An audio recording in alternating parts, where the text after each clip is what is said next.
Baik, masih dari lantai dasar Sentral Bisnis Jakarta Islamic Center, Radio JC, Suara Peradaban Islam Jakarta. Assalamualaikum warahmatullahi wabarakatuh. Alhamdulillahirrabbilalamin. Segala puji bagi Allah, Rabb semesta alam. Salawat serta salam tetap kita aturkan kepada Nabi besar kita, Nabi Muhammad Sallallahu Alaihi Wasallam.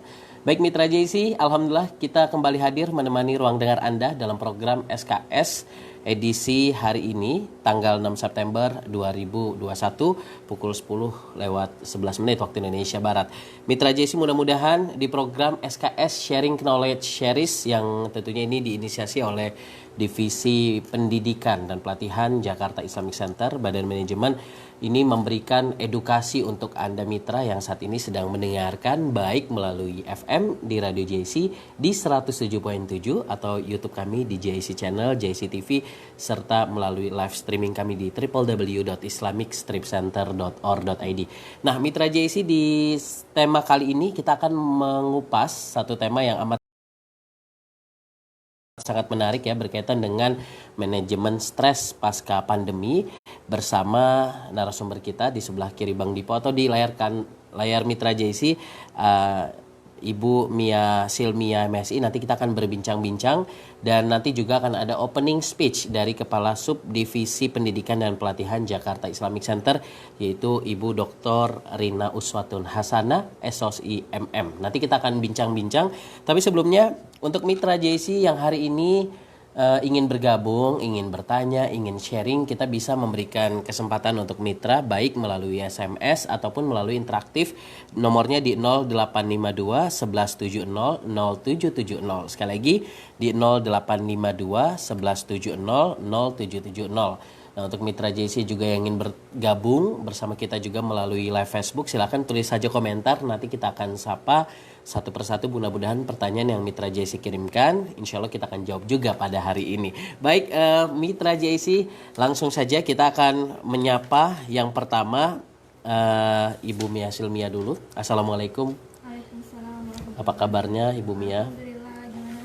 Alhamdulillah sehat walafiat. Nah, perlu kita tahu juga mitra, jadi Bu Mia ini adalah konselor Islam dan Direktur Utama Rumah Besar Konseling Islam. Nanti kita akan bincang-bincang seperti apa dan bagaimana, karena di awal kesempatan kita hari ini sudah sangat sering dan menyapa mitra JC juga di program SKS, yaitu Ibu Dr. Rina Uswatun Hasana, yang nanti juga akan memberikan opening speech pada tema kita yang menarik sekali mengenai manajemen stres pasca pandemi. Kita akan sapa dulu Ibu Rina. Assalamualaikum Bu Dokter. Waalaikumsalam warahmatullahi wabarakatuh. Apa kabar, sehat ya? Baik Bang Dipo, sehat. Alhamdulillah. Jadi beberapa hari yang lalu juga Bu Dr. Rina juga sempat mengisi di salah satu webinar ya, tentang ekonomi juga berkaitan dengan UMKM Jakarta Utara. Dan hari ini alhamdulillah bisa ngisi lagi di studio dan tentunya dalam program SKS. Nah, langsung saja Ibu Rina, tema ini kan menarik ya. Nah, untuk lebih jelasnya Ibu Dr. Rina Uswatun Hasana akan memaparkan mengenai awal di pembahasan kita hari ini, sekaligus juga opening speech-nya selaku Kepala Subdivisi Pendidikan Pelatihan Jakarta Islamic Center. Kepadanya disilakan. Baik, terima kasih Bang Dipo. Ibu Mia, mohon izin saya akan memberikan sambutan. Bismillahirrahmanirrahim. Assalamualaikum warahmatullahi wabarakatuh. Waalaikumsalam warahmatullahi wabarakatuh. Alhamdulillahirrabbilalamin. Nasta'inu wa nastaghfiruh wa na'udzubillahi min shururi anfusina wa min sayyiati a'malina. May yahdihillahu fala mudhillalah wa may yudlil fala hadiyalah. Asyhadu alla ilaha illallah wa asyhadu anna Muhammadan abduhu wa rasuluhu la nabiyya ba'dah. Alhamdulillahirrabbilalamin. Pada hari ini Sharing Knowledge Series tentunya sudah memasuki sesi yang kedua. Setelah sebelumnya kita mengikuti beberapa sesi di jilid 1 tentang manajemen tentunya, kemudian juga tentang pengetahuan umum, dan kita juga mengundang beberapa narasumber seperti hari ini yang saya hormati Ibu Mia Silmia MSI yang alhamdulillah bisa bergabung bersama kami, yang akan memberikan banyak pengetahuan, wawasan kepada kita semua tentang manajemen stres pasca pandemi ini. Karena kita tahu bahwasannya saat ini kita semua masih di dalam atau masih merasakan adanya walaupun sisa-sisa mungkin ya, insya Allah ini sisa-sisa dari si corona gitu kan, yang insya Allah segera berlalu. Dan kita tentunya harus bisa memanage bagaimana dan apa yang harus kita lakukan setelah itu, karena di masa pandemi ini banyak sekali gonjang-gonjangan yang sudah kita alami, banyak sekali kegelisahan yang kita temui, dan itu tentunya harus di-manage kembali agar kehidupan kita ke depannya semakin baik lagi. Dan tentunya setiap manusia pasti pernah mengalami kegelisahan, baik itu ada di masa pandemi ataupun tidak masa pandemi, pasti kita semua punya kegelisahan, punya kecemasan, dan hal-hal itu yang menyebabkan kita menjadi stres tentunya. Dan kita tahu bahwasannya stres itu merupakan sebuah tekanan dari artinya sendiri, secara logika kan stres berarti sebuah tekanan. Dan manusia saat ini tentunya banyak sekali tekanan di dalam hidupnya, gitu kan?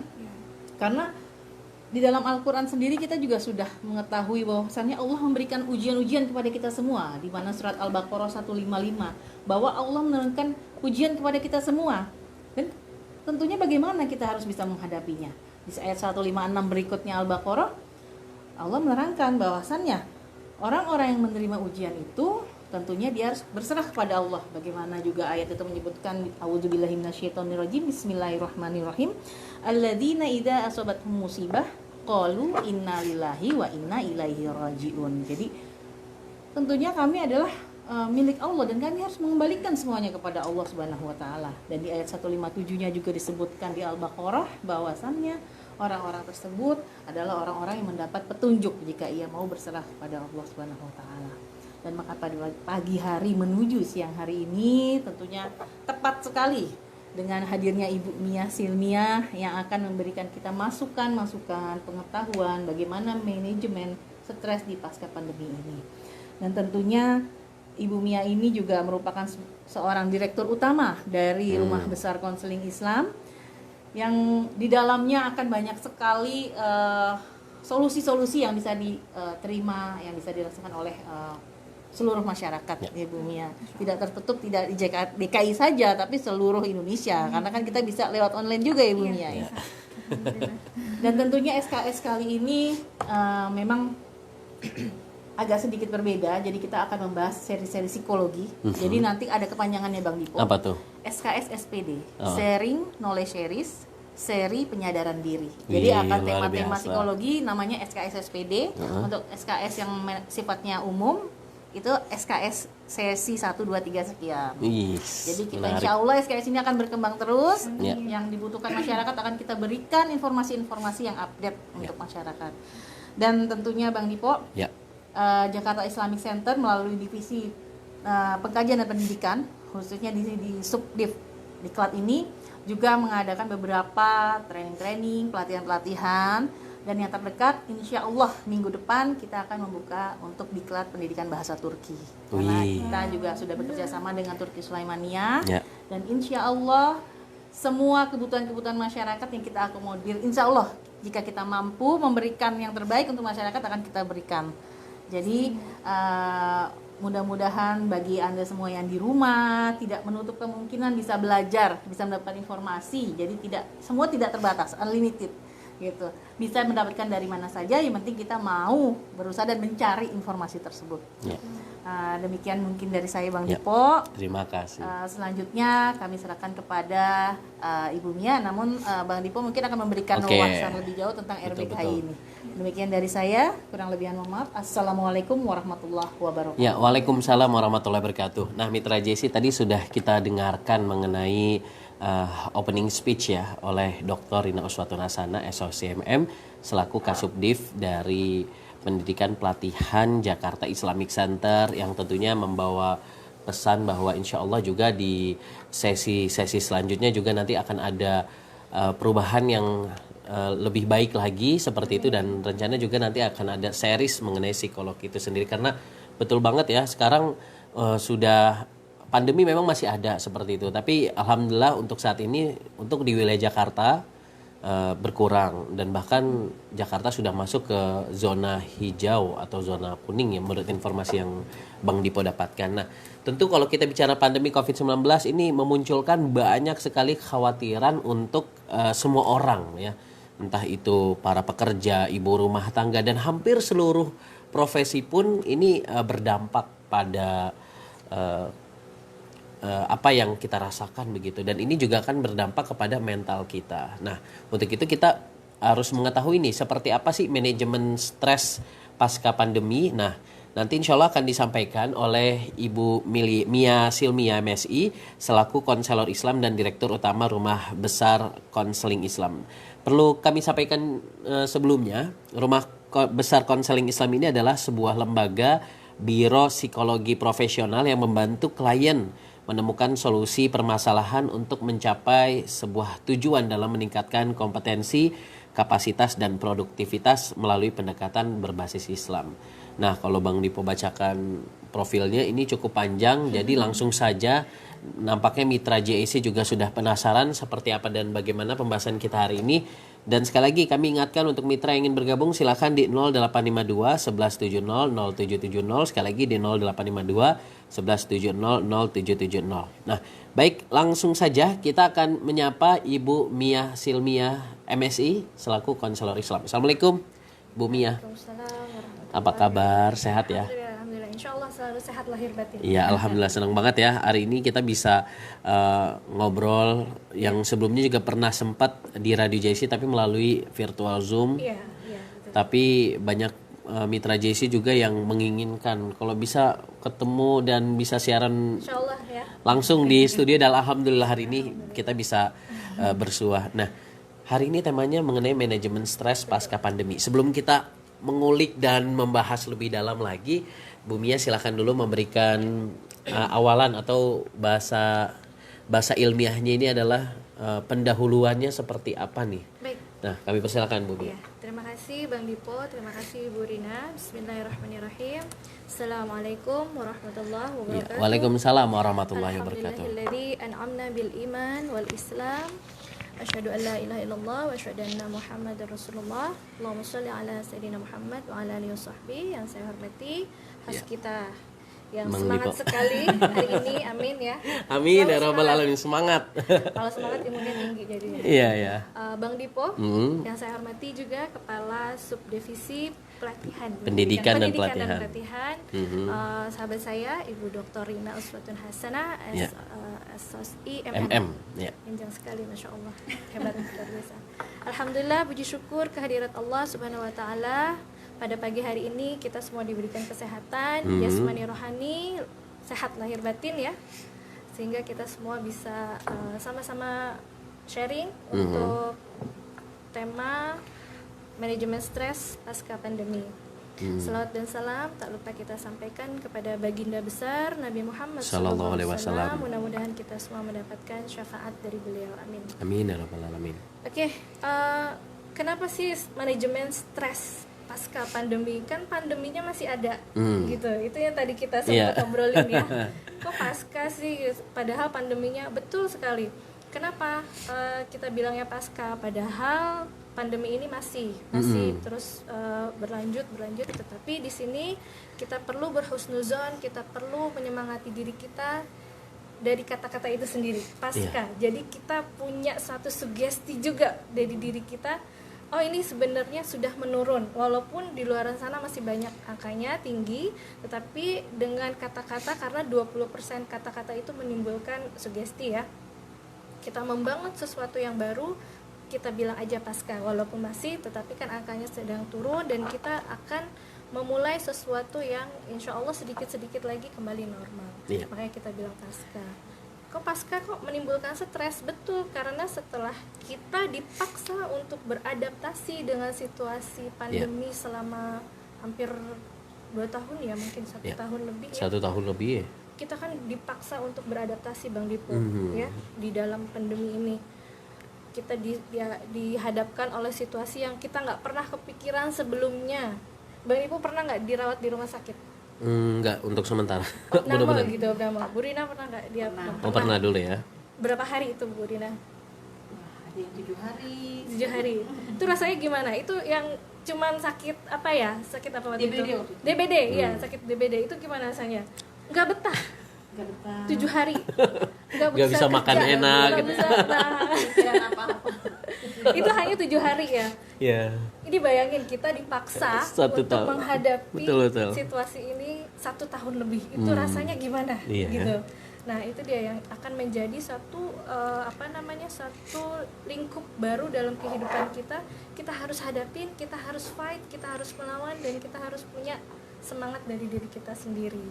Gitu, Bang. Iya, baik ya. Itulah salah satu efek ya ketika pandemi ini berlangsung, itu yang kita rasakan hingga saat ini. Ternyata yang dirasakan ini bukan hanya kita saja, orang-orang di luar sana pun begitu merasakan dampak yang terasa begitu. Nah, kalau kita bicara tentang kesehatan mental begitu Bu Mia. Ini kan kalau kita ngomong kesehatan, kalau kita bicara tentang dunia ini, ada yang menurut WHO-nya seperti apa dan bagaimana Islam memandang kesehatan mental itu sendiri. Nah, Bu Mia bisa jelasin nggak mengenai hal ini? Kesehatan mental itu kalau di kita sebagai orang Islam ya, kita mempunyai 2 pengertian yang berdasarkan WHO ya, World Health Organization itu yang dunia. Lalu ada juga kesehatan mental dari perspektif Islam. Sebelum tahun 2018, kesehatan mental menurut WHO adalah keadaan di mana orang-orang itu ideal itu dalam arti dia mempunyai prinsip, dia mempunyai tujuan, dan dia bisa mengekspresikan dirinya. Itu aja kesehatan mental menurut WHO. Itu sebelum tahun 2018. Setelah tahun 2018 ada revisi tentang kesehatan mental. Selain dia bisa berkarya, dia juga bermanfaat untuk orang. Itu kesehatan mental. Tetapi subhanallah ya, Islam itu sudah mengajarkan kesehatan mental seperti itu, seperti apa yang dikatakan oleh WHO ratusan tahun yang lalu, Bu Rina. Dalam Al-Quran disebutkan khairun nas anfa'uhum linnas, sebaik-baik manusia adalah orang yang berguna untuk masyarakat, untuk orang-orang sekitarnya. Ini adalah satu definisi kesehatan mental yang lengkap, yang mencakup WHO maupun mencakup dari segi kesehatan mental gitu. Jadi kesehatan mental menurut Islam dia menjadi satu khalifah Allah yang baik. Dia bisa dan dia bisa bermanfaat untuk orang gitu. Jadi kesehatan mental menurut Islam adalah bukan hanya tentang kita, tetapi tentang orang-orang sekitar kita. Kita bisa menjalankan tugas kita sebagai khalifah, dan kita juga bisa bermanfaat untuk masyarakat. Itu kesehatan mental menurut perspektif Islam. Iya. Nah, itulah Mitra JC bicara tentang kesehatan mental dari 2 sudut pandang yang berbeda begitu ya. Dari kacamata WHO, kemudian juga dari kacamata Islam. Dan ternyata Islam dalam hal ini juga memandang bahwa kesehatan mental ini betul-betul harus diperbaiki agar bisa lebih hidup lebih dimaksimalkan lagi. Makanya hadirnya konselor Islam ya ini agar masyarakat, agar kita bisa mengetahui apa sih sebenarnya tujuan hidup kita. Nah, kalau dari pengertian stres itu sendiri seperti apa sih sebenarnya? Ada orang yang belum bisa membedakan begitu Bu Mia. Oh dia stres tuh, oh dia lagi cemas tuh, oh dia lagi gelisah tuh. Nah, kapan sebenarnya orang-orang tersebut itu harus dibawa ke konselor begitu? Kapan dia harus diobati gitu? Nah, Bu Mia boleh jelasin? Stres itu adalah kata-kata yang sangat dekat dengan kita setiap hari ya. Iya. Aduh, lagi stres nih. Ya sering ya. Iya betul. Itu dia tuh. Dia lagi stres tuh. Nah, stres itu apa sih sebenarnya? Kan kita harus tahu juga gitu. Stres itu adalah, tadi Bu Rina juga sempat bilang, stres itu tekanan. Betul. Kalau dari arti katanya, stres itu adalah tekanan. Secara ilmiah, stres itu adalah respon. Sebenarnya respon dari tubuh kita untuk mengetahui bahwa ada bahaya. Gitu loh. Stres itu stres. Nah, penyebab stres dinamakan stresor. Stres orang yang satu dengan orang lain itu misalnya berbeda, Bang Dipo, nggak selalu sama. Misalnya buat saya nih macet itu bikin saya stres, tapi buat Bang Dipo biasa aja. Sambil nungguin macet kan kita bisa baca buku atau baca apa gitu. Berbeda antara orang yang satu dengan orang lain. Itu stres itu adalah satu respon yang kita kita keluarkan ketika kita menemukan suatu masalah. Gitu. Nah, hasil dari stres ini yaitu cemas. Jadi ketika kita stres, kita akan menghasilkan suatu kecemasan. Misalnya tadi saya macet, terus dia jadi cemas, aduh nanti saya telat nih, kalau saya telat nanti saya dipecat nih, gitu, dan lain-lain. Nah, ini yang menyebabkan orang menjadi cemas, itu karena stres. Nah, ketika stres dan cemas ini terus terus terjadi dalam waktu 2 minggu atau lebih, maka akan menghasilkan satu penyakit yang namanya depresi ya. Kalau kita sudah berbicara tentang depresi, ini sudah beda lagi Bang Dipo. Depresi itu penyakit mental yang ditandai dengan memburuknya suasana hati. Jadi ketika kita bilang depresi, ini sudah tahap yang mulai serius gitu. Artinya stres itu, habis itu depresi di atas stres. Stres menghasilkan cemas, stres dan cemas ini menjadi satu, menjadi terus-terusan, lalu dia akan depresi. Nah, kalau udah depresi ini penanganannya lebih serius lagi, karena tidak semua bisa diatasi hanya dengan terapi, tetapi juga ada obat-obatan. Gitu. Jadi jangan sampai kita depresi nih gitu kan, istilahnya. Makanya kita harus mengenali dulu itu stres dan kecemasan supaya kita menghindari yang namanya depresi. Gitu.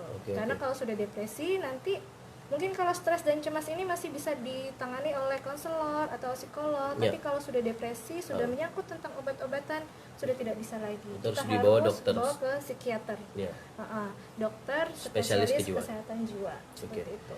Ya, artinya kalau misalnya kayak ODGJ itu udah masuk tahap di depresi ya?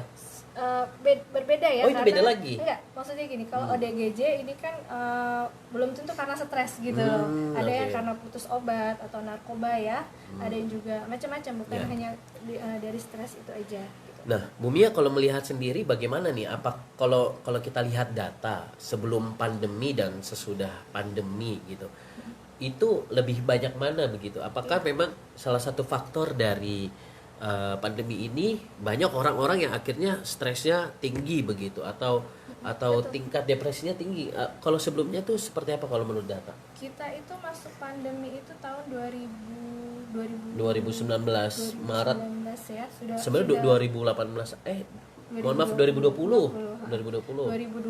awal ya. Awal, betul. 2020 awal. Nah, tahun 2018 ini ada survei sebanyak 16% orang mengalami stres. 16% ya, ini dari orang yang terdeteksi.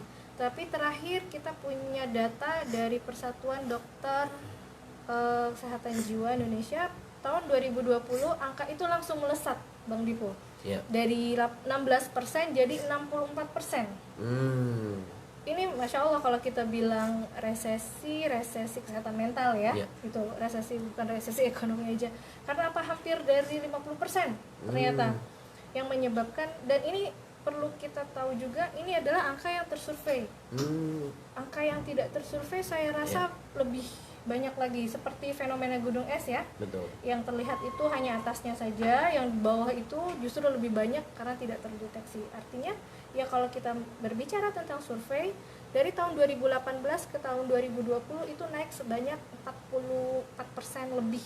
Dan ini ingat, ini angka yang tersurvei.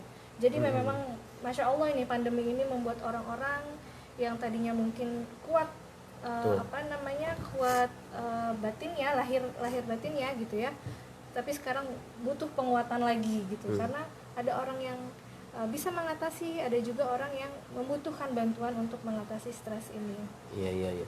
Nah, kalau Bu Mia sendiri melihat orang-orang yang masuk kategori stres itu biasanya karena apa begitu? Karena ada juga yang memang menghadapi pandemi ini ya, ada yang biasa aja, ada juga yang keuntungan pasti ada ya.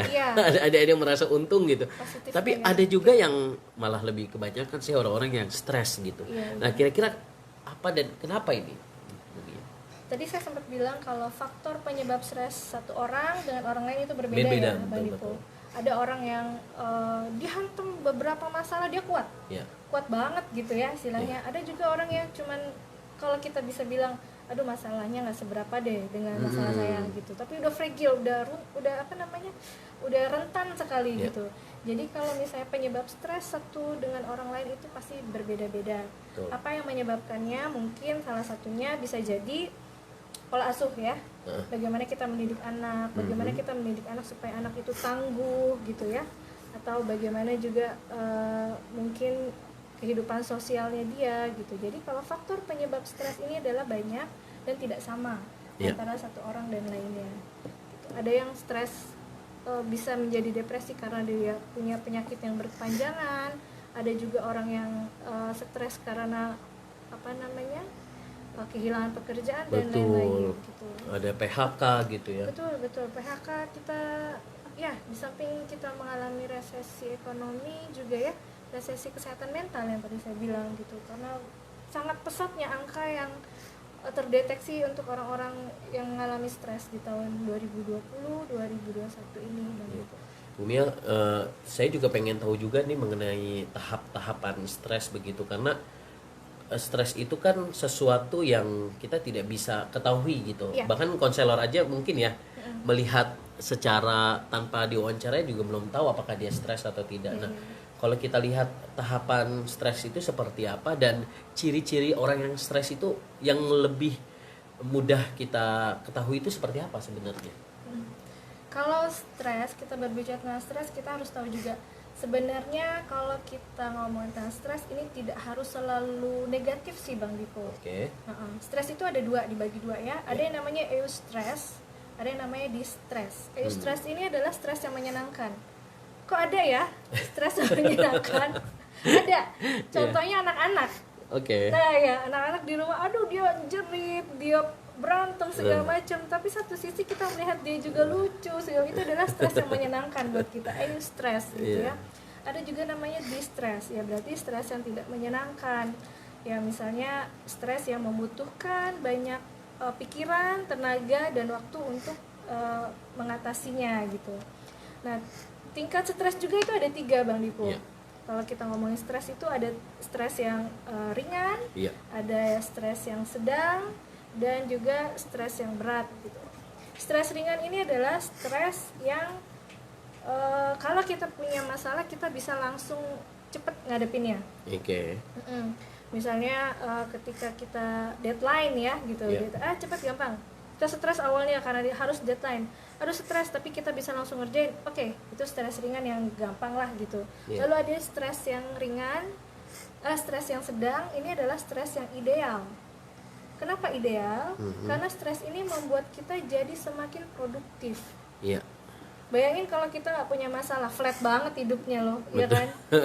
Semuanya berjalan lancar, berjalan happy segala macem. Kalau kayak gitu flat banget loh hidup kita. Kita nggak bisa belajar dari kesalahan, kita juga nggak bisa dewasa ya. Nah, stres yang sedang ini adalah stres yang membuat kita produktif gitu. Kayak misalnya saya contohin nih, kayak saya nih misalnya ibu-ibu ya, ibu rumah tangga yang anaknya nggak mau makan sayur, stres ya. Padahal sayur itu bagus ya, gitu buat anak. Tuh anak saya nggak mau makan sayur nih, gitu stres nih saya. Oh iya, saya punya ide.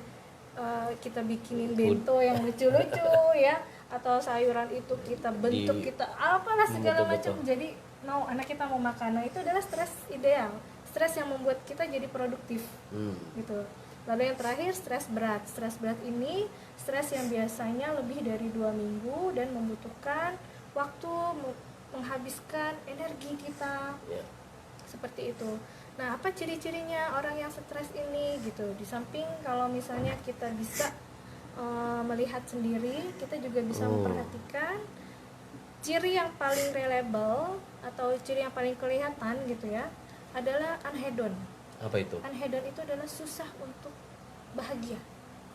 Itu mungkin Bang Dipo pernah dengar kata-kata apa namanya, bahagia itu sederhana. Kadang-kadang hal yang sederhana bisa bikin kita bahagia, ya kan? Kita makan tanpa digangguin misalnya gitu, atau kita baca buku nggak ada yang gangguin, itu adalah suatu kebahagiaan. Tapi untuk orang-orang yang stresnya tinggi, yang mengarah ke depresi, dia susah sekali nih untuk bahagia.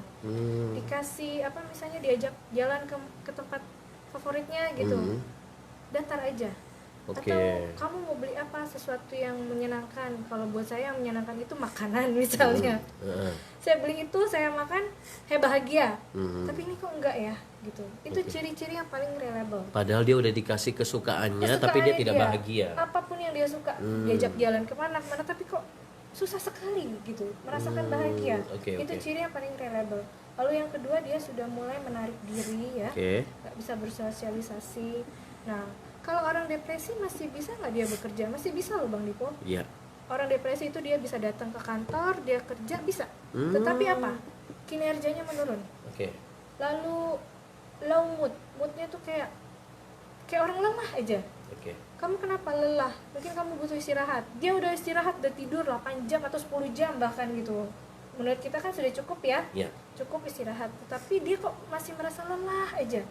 Karena yang lelah bukan fisiknya kan, yang lelah kan psikisnya. Jadi dia selalu merasa lelah, kinerjanya turun, low mood, sensitif biasanya. Dikit-dikit tersinggung atau dikit-dikit marah, itu sudah mulai sesuatu yang harus kita mulai kita sadari ya, apakah itu untuk diri kita ataupun kita melihat orang-orang sekitar kita. Seperti itu. Jadi memang kalau kita mau tahu ciri-cirinya apa ya gitu, yang pertama itu susah sekali untuk bahagia, susah itu ya? sekali. Maunya marah-marah mulu. Sensitif banget gitu ya, sensitif sekali gitu. Iya.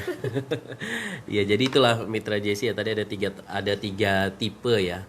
Ada yang ringan, ada yang sedang dan berat. Jadi sebenarnya manusia itu ketika dia punya stres itu normal begitu. Bagaimana dia menanganinya, Betul. menangani masalah tersebut. Kalau stres yang akhirnya membuat kita produktif dan itu bermanfaat ya. Bermanfaat. Berbeda dengan yang berat yang tadi sudah disampaikan oleh Ibu Mia gitu. Nah, mungkin sambil berjalan ya buat Mitra JC, kami juga mengingatkan untuk Anda yang ingin bergabung melalui interaktif ataupun SMS Center, kami persilakan kirim saja pertanyaannya di 0852 1170 0770. Sekali lagi di 0852 1170 0770. Nah, kita langsung masuk pertanyaan selanjutnya gini. Kalau kita pengen mengetahui deteksi awal sebagai orang awam, mungkin kita mungkin punya atasan yang nampaknya punya tanda-tanda tadi itu. Kita bisa nggak sih mendeteksi secara kacamata telanjang begitu? Artinya kita nggak dibekali ilmu psikolog nih, mungkin ada beberapa orang tua. Nah, itu bagaimana bisa mendeteksinya? Ya, ketika tadi kita sudah memperhatikan gejala awal yang tadi ya, susah sekali gitu untuk bahagia. Terus kita merasa sering haus, kita merasa bibir kita pecah-pecah gitu kan, itu adalah salah satu tanda yang harus kita waspadai. Nah, untuk lebih jelasnya, benar nggak nih kita lagi dalam keadaan stres, cemas, depresi yang butuh waspada ya gitu, kewaspadaan, karena kan nggak semuanya harus diwaspadai gitu. Nah, di sini kita khususnya ya, boleh promosi dikit ya? Boleh banget. Di Rumah Besar Konseling Islam kita menyiapkan satu tes, namanya tes DAS gitu. DAS ini adalah Depression, Anxiety, and Stress Scale gitu. Jadi kita akan memberikan satu tes gitu untuk mengetahui gitu seberapa tinggikah tingkat stresnya, gelisahnya maupun depresinya. Itu yang pertama gitu. Itu yang kedua ya. Yang pertama kita bisa mengobservasi dengan dengan mata kita sendiri ya gitu, perubahan-perubahan yang terjadi. Lalu yang kedua adalah melalui tes DAS ini gitu. Di RBKI alhamdulillah kami sudah menyiapkan tes DAS dan Masya Allah ya gitu. Kebanyakan klien kami memang datang ke kami untuk melakukan tes DAS. Tes DAS itu kayak apa? Tes DAS itu nanti singkatan ada 42 ya. DAS itu yang tadi saya bilang, depresi, anxiety, dan stress scale gitu. Tingkat untuk mengukur tingkat depresi, kecemasan dan stres. Jadi nanti klien datang ke kami akan berikan tes sebanyak 42 pertanyaan. Nanti di situ kita hitung skornya, lalu kita memberikan konseling gitu. Kamu stresnya sekian, cemasnya sekian, depresinya sekian. Apakah ini butuh penanganan atau tidak? Nanti kita tahu dari hasil tes itu. Gitu. Ada orang yang kayaknya ngerasa stres, tapi pas kita baca hasil tesnya, memang stresnya tinggi. cemasnya tinggi tapi depresinya rendah, oh dia berarti sudah masuk ke dalam tahap bisa beradaptasi. Oke. Nah kalau yang depresinya tinggi baru oh ini membutuhkan penanganan karena dia sudah mempunyai banyak sekali kombinasi stres, misalnya bukan hanya karena satu faktor, tetapi gabungan dari beberapa faktor. Itu nanti dari hasil tesnya ini kita baca, kita serahkan. Oh kamu butuh bantuan, oh kamu masih oke, tinggal kita kasih penguatan. Gitu Bang Niko. Nah, kalau misalnya orang-orang stres tadi, maksudnya yang tadi sudah konseling gitu di rumah besar, konseling ya konseling Islam. Nah, bagaimana kalau orang-orang yang memang dia tidak mau konseling? Sebenarnya ada nggak sih dampak-dampak yang nanti dirasakan bagi si pasien itu gitu? Ya, pertama sekali kalau mereka mempunyai satu gangguan atau satu masalah psikis ya. Pertama 20% orang itu bisa menghealing diri sendiri. Bisa. Kita tanpa bantuan orang lain kita bisa ya gitu. Misalnya aduh aku stres. Aku gini aja deh. Kalau aku stres aku mau jalan dulu deh ke sana. Itu kita menghealing diri sendiri ya. Itu sebanyak 20% orang itu bisa. Berarti dia mempunyai satu defense atau ketahanan ketahanan diri yang bagus gitu. Jadi dia bisa menghealing dirinya sendiri. Tapi 30% orang yang mengalami stres atau depresi itu butuh bantuan. Datang ke psikolog atau datang ke konselor karena saya nggak bisa menghadapi ini sendiri. Gitu. Itu ada yang seperti itu. Ada yang bisa menghealing diri kita sendiri. Ada juga yang butuh bantuan. Nah, ada juga misalnya kita punya teman, kita rasa dia berubah nih, kayaknya dia ada satu masalah. Nah, kita bisa jadi konselor untuk teman kita itu sendiri. Tentunya kalau konselor itu kan bisa memberikan nasihat. Nah, rumah besar konseling Islam ini memberikan satu jalan keluar melalui pendekatan Islam Bang Dito. Jadi kalau misalnya kita datang ke konselor Islam di RBKI, bukan hanya kita diterapi dari teori-teori psikologinya, tapi kita juga sentuh sisi spiritualnya agar lebih mendekatkan diri. Karena kan kalau kita sebagai orang Islam ya, untuk kesehatan mental kita itu adalah kita berfungsi sebagai khalifah Allah dulu. Bagaimana seharusnya menjadi khalifah Allah dan kita bermanfaat untuk orang lain. Gitu Bang. Ya inilah yang membedakan ya kalau konseling konvensional umum ya dengan Islam. Jadi nanti kita lebih diarahkan kepada spiritual. Tapi kalau Ibu Mia sendiri melihat stres dalam pandangan perspektif Islam itu berbeda nggak sih dengan stres dengan pandangan yang memang umum gitu pada umumnya? Kalau sumber stresnya atau masalahnya sih sama, tinggal penanganannya aja, treatmentnya.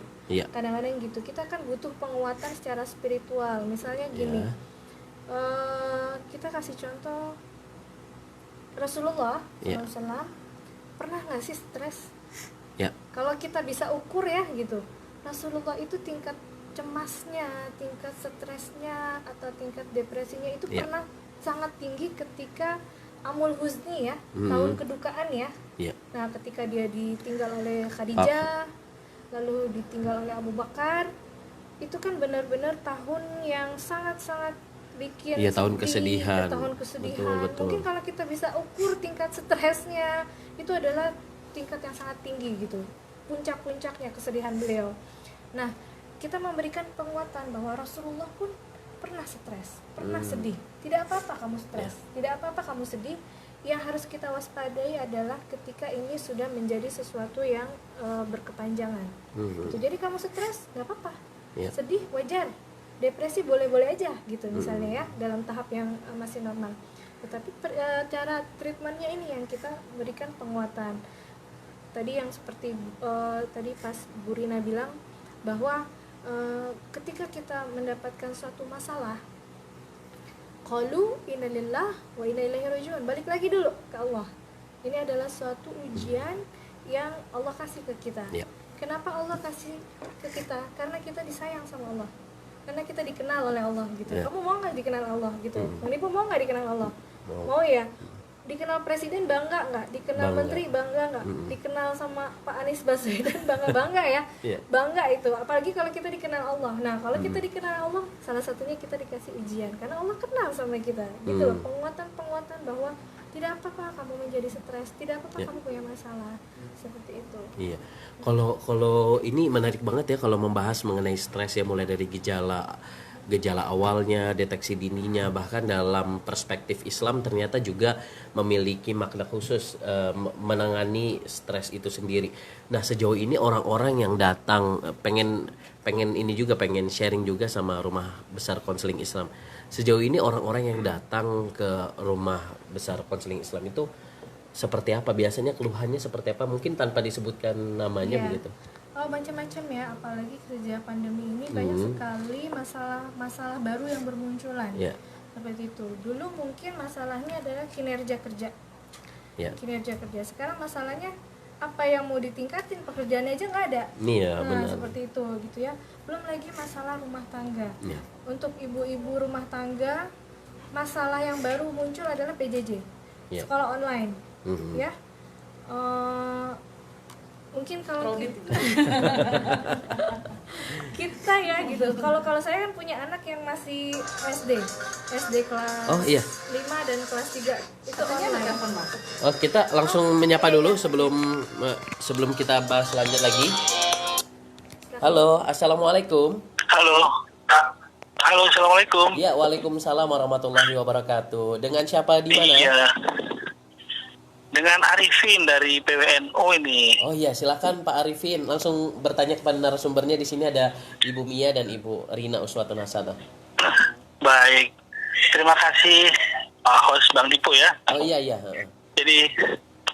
Jadi saya setelah mendengarkan paparan tadi dari Bu Mia, ada beberapa pertanyaan nih yang ingin saya lontarkan. Oh, boleh, silakan. Pertama buat Bu Mia ya, dari narasumber penanganan stres di pasca pandemi ini ya. Jadi kemarin itu sekarang kan udah mulai sekolah online ya, pertemuan tatap muka walaupun sedikit.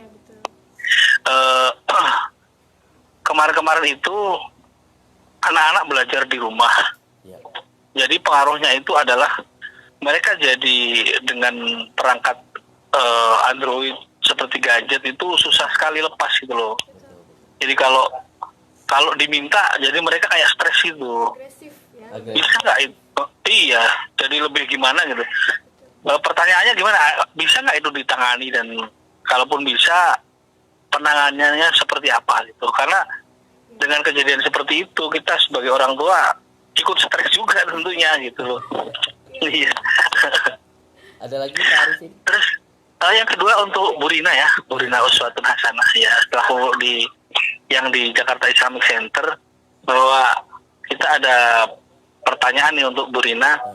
Saya kan dari PWNU, organisasi masyarakat, kebetulan bisa kemungkinan JIC atau Jakarta Islamic Center ini bekerja sama dengan ormas-ormas yang ada lah. Kebetulan saya dari PWNU gitu kan. Nanti misalnya ada kegiatan apa bisa kita kerjasamakan gitu kan. Memungkinkan nggak untuk seperti itu? Terus kalaupun bisa, dalam waktu dekat kira-kira ada program apa yang bisa kita sinergikan gitu. Terima kasih, itu aja pertanyaannya. Oke, baik, terima kasih Pak Arifin sudah bergabung hari ini. Salam sehat selalu ya Pak ya. Assalamualaikum. Waalaikumsalam. Iya, baik. Ini menarik ya. Atau kita mau melanjutkan, tadi sempat terputus, dilanjutkan lagi, kami persilakan. Tadi pas banget ya, saya lagi ngomongin tentang PJJ. Oh ya udah, kalau gitu langsung aja jawab tadi pertanyaan Pak Arifin mengenai gadget. Ya, terima kasih Pak Arifin. Ini memang suatu dilema yang semua orang tua sedang rasakan. Betul sekali. Yang saya bilang tadi, pandemi ini memunculkan masalah-masalah baru yang sebelumnya walaupun sudah ada, tapi sekarang lebih berat lagi ya, ataupun yang tadinya tidak ada menjadi satu masalah baru. Jadi saya bilang PJJ ini untuk orang tua yang bekerja misalnya ya, ataupun orang tua yang tidak bekerja, ibu-ibu yang tidak bekerja, ini menjadi suatu sumber masalah stres baru gitu. Masalah stres baru kenapa? Ibu ini harus mengerjakan pekerjaan rumah yang sudah banyak, yang sudah repot, belum lagi misalnya punya adik bayi, ditambah lagi sama anak yang harus online sekolahnya dan punya tugas. Itu yang paling bikin pusing, itu tugas dari sekolah gitu kan. Makanya kemarin sih saya alhamdulillah berkoordinasi dengan sekolah-sekolah anak saya bilang tolong jangan ada yang namanya akademik, prestasi akademik itu tolong ditiadakan dulu gitu ya. Karena kenapa? Karena tujuan kita tahun-tahun ini masa pandemi ini bukan akademik gitu, bukan akademik anak yang harus kita ranking berapa ya, gitu ya. Pokoknya semuanya ya, penilaian itu sebenarnya harus diturunkan. Yang menjadi prioritas adalah kesehatan dulu. Kesehatan apa? Kesehatan lahir batin. Anak pun stres, yang tadinya bisa main keluar, ketemu temannya, bercanda segala macam, harus di rumah, kunci pintu, nah itu menimbulkan stres gitu. Jadi alangkah baiknya memang tujuan akademik bisa kita turunkan sedikit deh. Nanti kalau udah waktunya, kita sudah suasana sudah kondusif, anak-anak sehat, mereka akan bisa ngejar kok akademik itu, karena kan anak-anak itu kan lagi masa berkembang kan cepat ya gitu, remaja juga. Nah, gadget sebelum masa pandemi kita sudah dipusingkan oleh gadget anak-anak. Bahkan saya pernah ngisi di Jakarta Islamic Center tentang gadget ya. Sekarang ditambah lagi anak-anak harus sekolah online, gadget. Saya juga ngerasain. Anak saya yang tadinya saya nggak kasih handphone, sekarang punya tab satu-satu. Kenapa? Untuk keperluan belajar. Mau nggak mau gitu ya.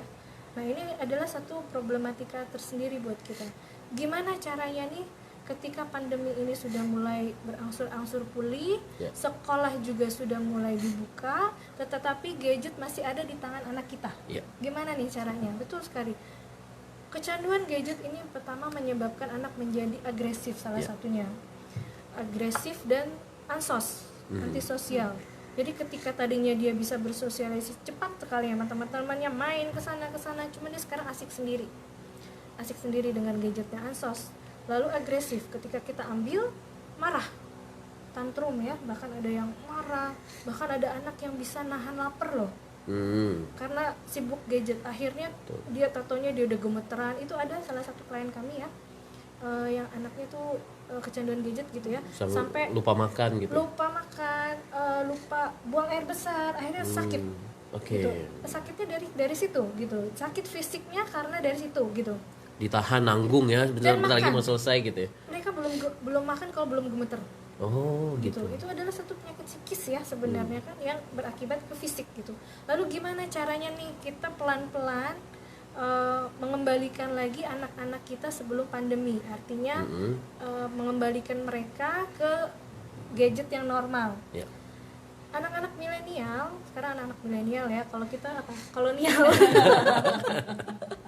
Anak-anak milenial memang nggak bisa lepas dari gadget. Ini ada satu kebutuhan teknologi. Nggak bisa kita memisahkan mereka dari. Apalagi kemarin PJJ harus pakai handphone begitu ya. Benar, itu benar. Tapi ternyata setelah sekolah online selesai masih terus. Ya, kan? Ternyata Zoom-nya udah selesai, udah dari tadi. Terus ngapain main? Gitu, kan?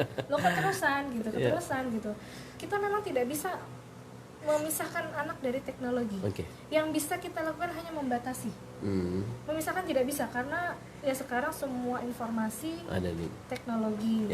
Buku itu sekarang sudah bukan yang nggak laku ya, tapi maksudnya anak-anak itu lebih suka membaca atau menggali informasi dari gadget gitu ya, secara online gitu. Nah, yang bisa kita lakukan adalah membatasi, karena tidak mungkin kita meng-cut langsung gitu, pembatasan dengan perjanjian biasanya. Kalau anak-anak umur 9 tahun itu sudah bisa kita ajak berkomunikasi dua arah dengan kesepakatan. Misalnya gini, saya punya anak kelas 3 SD dan 5 SD. Sampai salaman tuh saya tuh. Main gadget sehari 2 jam. Kalau misalnya kamu melanggar, maka pertama misalnya kita akan cabut satu persatu fasilitas dia, gitu. Misalnya kamu nggak akan main game lagi. Misalnya minggu ini nggak akan GoFood, misalnya gitu. Oh iya. Anak-anak sekarang GoFood ya sekarang bener. Ya gitu. Satu persatu fasilitas yang dia sukai, gitu misalnya. Atau kamu nggak akan ada jatah di mainan, gitu loh. Jadi itu perlu. Pertama kita perlu mendisiplinkan anak tanpa menyakiti atau menyakiti hati mereka. Kalau kita langsung ambil, udah selesai, udah ya, jangan, itu menyakiti. Itu menyakiti hati anak, yang nanti dia malah pas kita nggak ada, justru dia membangkang, nggak ada mama. Tapi bagaimana kita mendidik anak ketika memang sudah saatnya selesai, ya selesai. Ada atau tidak ada kita, tidak ada mama nih, tapi memang belum waktunya main gadget, ya sudah nggak usah. Oke. Begitu loh. Itu tambahan tugas buat mama jadi sekolah ini. Betul, pola asuh ya gitu. Bagaimana kita menanamkan anak kita supaya disiplin dan jujur gitu. Iya. Jangan caranya pun juga harus dengan ihsan gitu, dengan kebaikan. Jangan langsung ambil, udah selesai, nggak boleh, itu akan menyakiti dia dan akan menimbulkan satu perasaan memberontak. Nanti akumulatif, berontak yang nanti pas sudah besar sudah jadi pribadi yang benar-benar lebih agresif dan tidak mau nurut gitu. Nanti tergantung caranya kita atau pola asuh kita. Nah. Karena tidak mungkin kita langsung meng-cut selesai, nggak boleh, titik, nggak ada koma, nggak ada apa-apa, nggak bisa kayak gitu Bang itu. Iya, harus ada tahapannya, caranya. Baik, kayaknya lebih pasnya kalau memang konsultasi langsung konselor ya. Jadi biar tahu apa sebenarnya titik permasalahannya. Tapi tadi sudah dijelaskan oleh Ibu Mia Silmi MS ini betapa itu cara-cara yang sebaiknya harus kita lakukan dengan tindakan-tindakan salah satu tindakan-tindakan yang tidak menyakiti dan bahkan itu mengedukasi bagi anak tersebut agar bisa lebih disiplin lagi. Nah, terima kasih Ibu Mia. Pertanyaan kita masih menunggu pertanyaan selanjutnya dari Mitra JC yang ingin bertanya. Nah, saya pengen masuk ke Ibu Rina Uswatun Hasanah gitu. Bu Dr. Rina, tadi Pak Arifin bilang beliau dari PWNU gitu. Dia pengen bekerja sama dengan Jakarta Islamic Center. Kira-kira apa yang bisa dikerjasamakan? Dan Bu Rina kan karena backgroundnya S1-nya juga psikolog ya.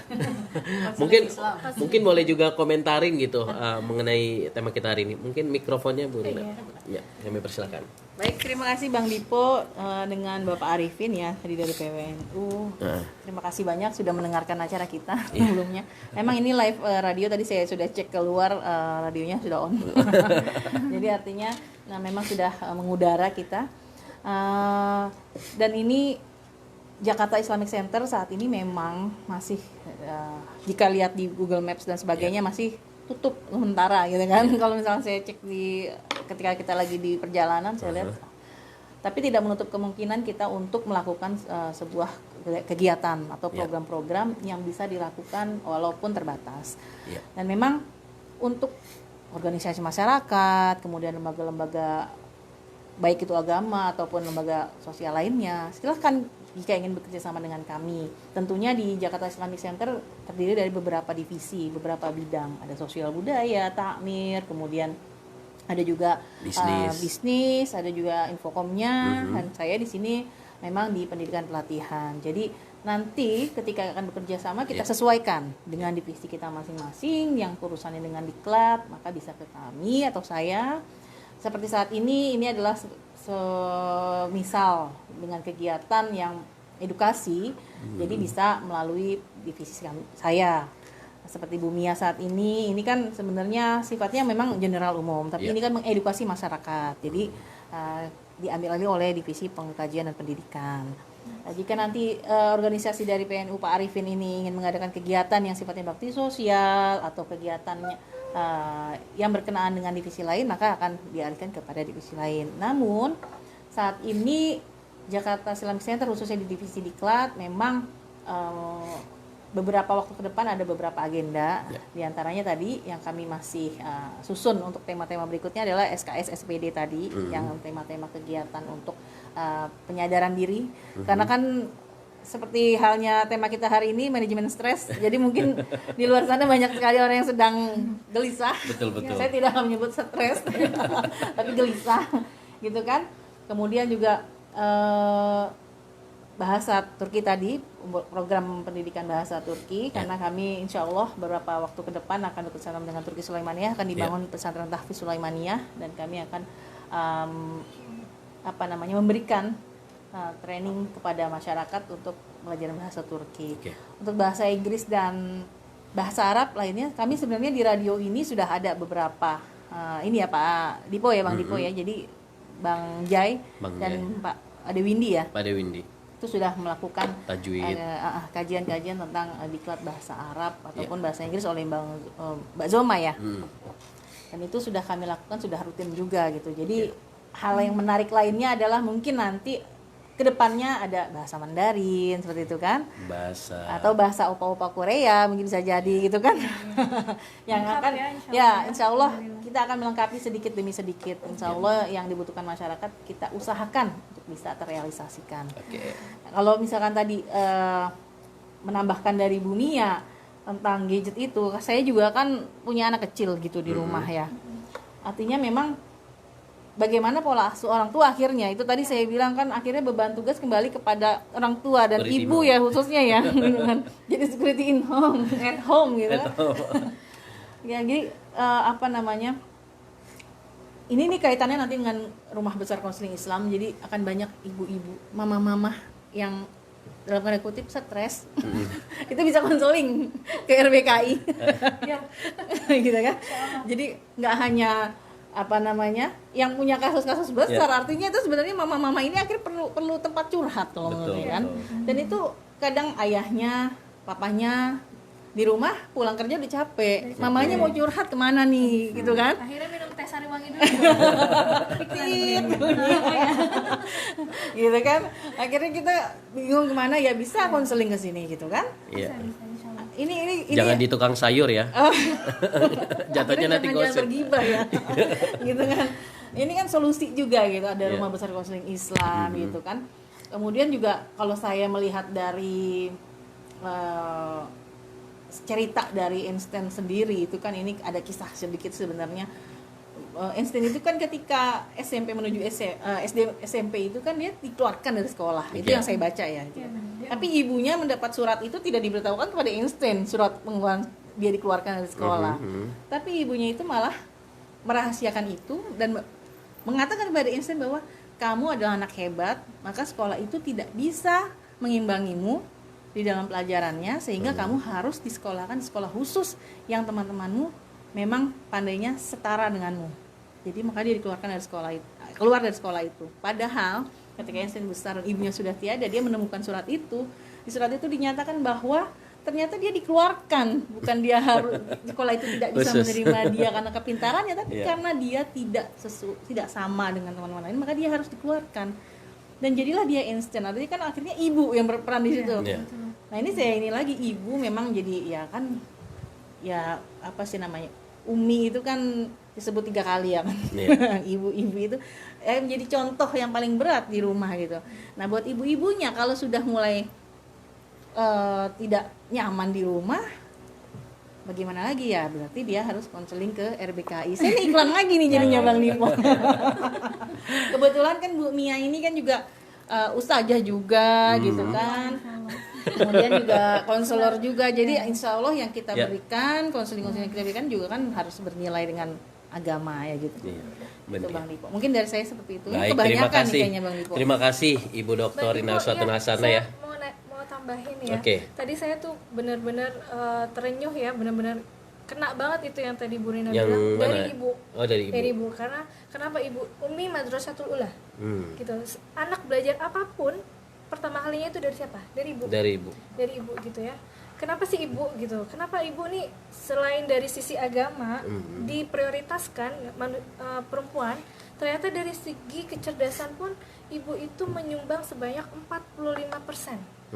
Jadi kecerdasan anak itu menurun dari ibu. Jadi yang belum menikah jangan cuma cari perempuan yang cantik, yang aduhai, yang semua hai dan hai-hai yang lain, tapi juga harus cerdas.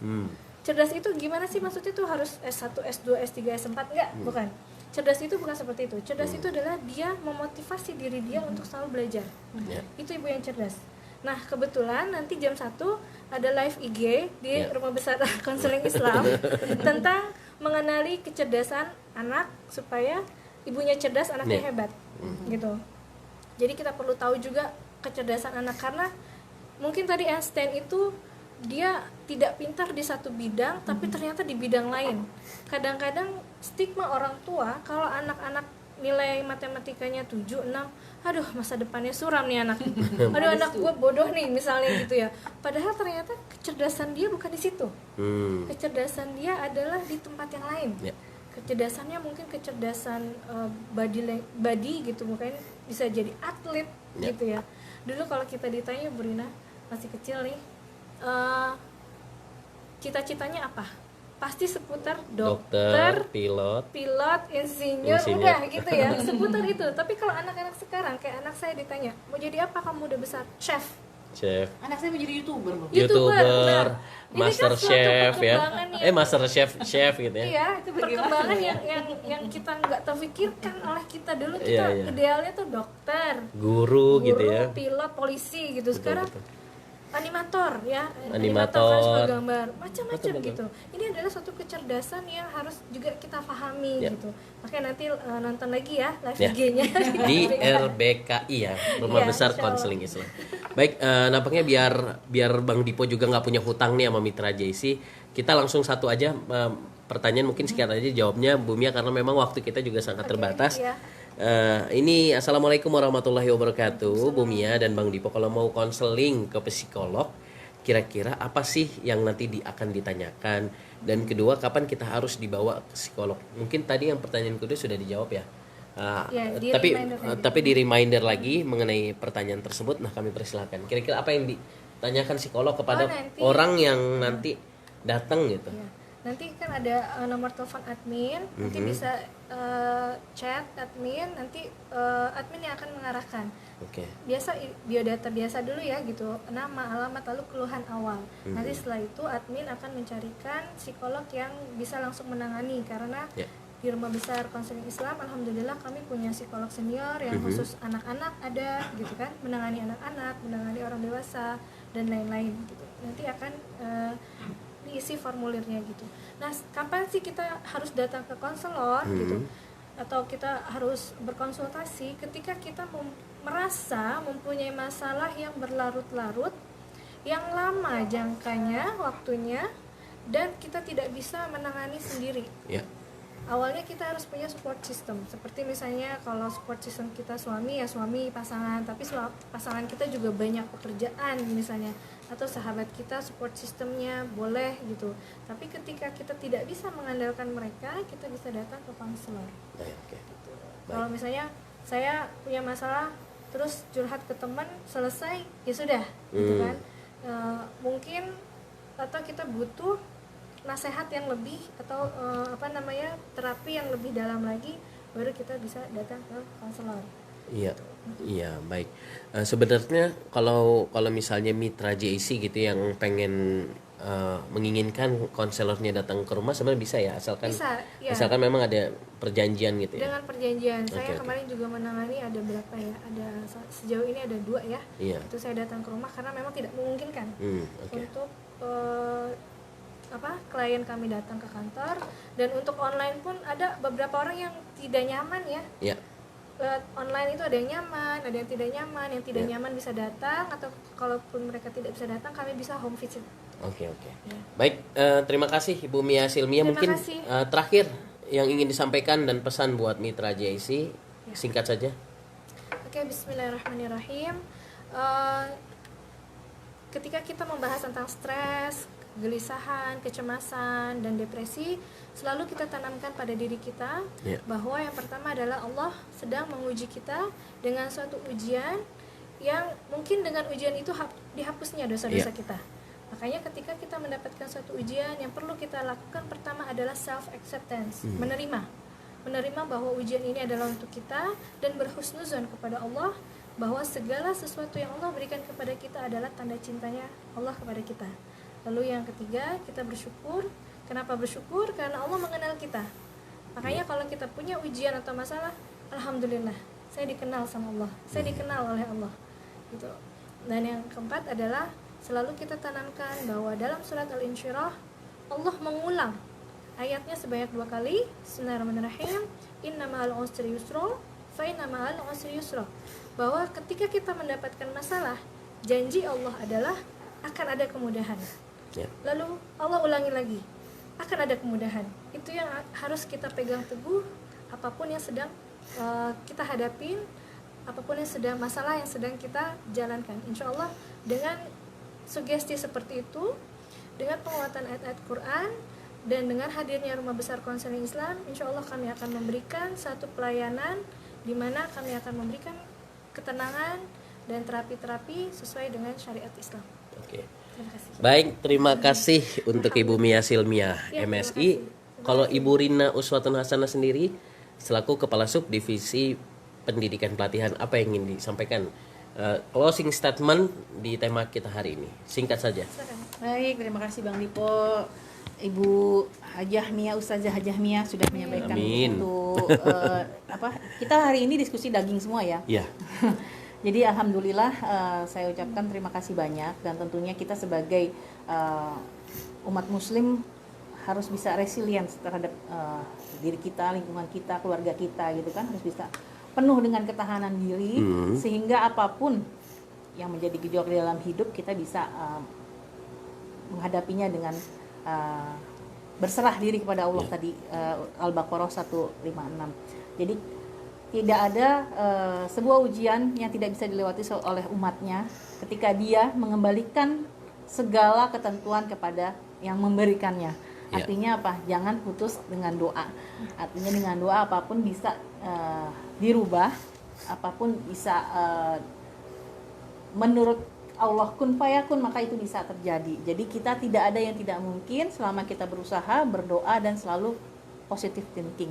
Jadi demikian Bang Dipo dari saya. Assalamualaikum warahmatullahi wabarakatuh. Waalaikumsalam warahmatullahi wabarakatuh. Mitra JC, demikianlah program kita hari ini, program SKS Sharing Knowledge Series yang tentunya hadir pada hari ini. Mudah-mudahan apa yang disampaikan ini bermanfaat untuk kita semua. Sedikit kami informasikan bahwa RBKI atau Rumah Besar Konseling Islam ini memiliki produk and service ya. Yang pertama adalah selain menjadi pusat penelitian dan pendidikan pengembangan, RBKI ini juga ada psikoterapi dan konsultasi. Selanjutnya juga ada psikotes dan assessment online ataupun offline, dan organisasi dan pelatihan. Untuk informasi lebih lanjutnya nanti kami akan sampaikan. Untuk mitra JIC yang ingin bergabung di Instagramnya juga, silakan gabung di Instagram RBK Konseling Islam ya. RBK Konseling Islam, Facebooknya juga RBK Konseling Islam, atau di websitenya di rumahbesarkonselingislam.com. Atau mitra JIC yang ingin langsung ke tempatnya atau ingin konsultasi lebih jauh lagi, silakan datang di Ruko The Savoy nomor The Savoy, maksud kami nomor B120 Jakarta Garden City, Cakung, Jakarta Timur, dekat Aeon ya. Pelanggan Aeon. Iya ya. Baik, terima kasih banyak atas kebersamaan kita hari ini. Insya Allah pertanyaan mitra JC kirimkan nanti dijawab di lain kesempatan begitu ya, melalui kolom komentar di Facebook. Saya Bang Dipo Usman pamit undur diri. Sekali lagi terima kasih kepada Ibu Mia Silmiah MSI. Terima kasih kepada Ibu Dr. Rina Uswatun Hasanah MSI. Mudah-mudahan gak bosan-bosan kesini untuk memberikan edukasi lagi, apalagi ada program SKS SPD gitu. Ditunggu ya. Oke, terima kasih. Billahi taufiq wal hidayah. Wassalamualaikum warahmatullahi wabarakatuh. Waalaikumsalam. Oke.